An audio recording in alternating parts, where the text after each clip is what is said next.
Voici une petite leçon sur l'attribut du sujet pour bien faire la différence avec le complément du verbe. Alors, ici, le verbe d'action, quand on a un verbe d'action, eh bien on a un complément du verbe. On pose la question qui, quoi, et ça nous donne un CVD. Si on pose la question à qui, à quoi, de quoi, on a un CVI. Alors, la différence entre COD ou COI et CVD ou CVI, eh ben, il n'y en a pas. C'est que le nom a changé.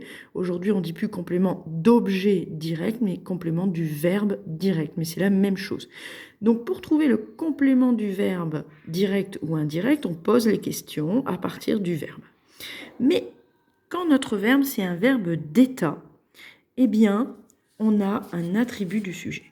Alors, le verbe d'état, ici, on peut poser la question comment, mais des fois, on posera la question aussi qui, quoi. C'est pas toujours la question comment, mais des fois, c'est celle-là.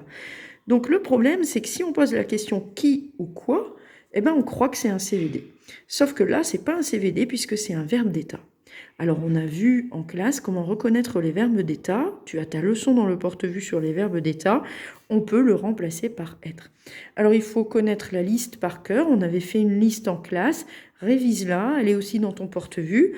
Et puis, surtout, remplace par être. Ça te permet de savoir si c'est un verbe d'état.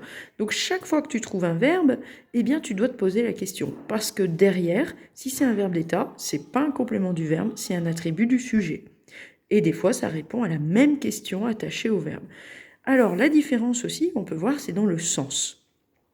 Quand j'ai un verbe d'action, je vais dire « le chien joue à la balle ». À la balle, ça ne parle pas du chien, ça ne dit pas des choses sur le chien. Par contre, ici, quand j'ai un verbe d'état, ce qui suit derrière, ça dit des choses sur le chien. Le chien semble malade. L'attribut du sujet, il dit des choses sur le sujet. Donc ici, on comprend que ce n'est pas un complément du verbe. Ça ne complète pas le verbe, ça complète le sujet. Donc ici, le verbe semble, on peut trouver que c'est un verbe d'état en le remplaçant par le verbe être. Regardez, le chien est malade. Le chien semble malade. Donc malade, ici, c'est un adjectif attribut du sujet. Et le deuxième exemple, eh bien, le chien est mon animal préféré. C'est pour te montrer que l'attribut du sujet, ça peut aussi être un groupe nominal, déterminant, nom, adjectif. Et donc, c'est un attribut du sujet. Ça dit comment est le chien, ça parle du chien. Parce que c'est un verbe d'état, ça ne peut pas parler de l'action. Ça parle dans quel état est le sujet.